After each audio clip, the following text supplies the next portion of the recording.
Hello everyone, today I'm going to show you how to create a Discord guild on mobile. Make sure to watch the video until the end, not to miss any important details. Like and subscribe. Now if you're watching this video, you're probably still in the experimental method, so from here it's very exclusive to have it on your mobile device.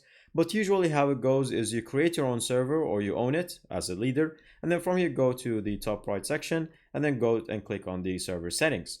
Now from here it's supposed to be in the under section right there, but in case you don't have it and you would like to have a guild tag, then there's a separate method.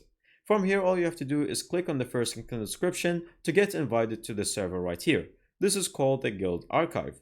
Now from here, once you join it, all you have to do is click on the tag section, and as you can see there are many tags to choose from, each one connected to a separate server. So you're going to click on the one that you would like, and then from here you're going to join the server. And then once you do that, all you have to do is go back and then go to the server section or the profile section right here, and then click on edit profile. And then once you do that, you're going to scroll down until you see the server tags. And as you can see right here, once you go to the server tags, you'll see the options that you have, either the sword or the lightning, depending on whatever server that you may join.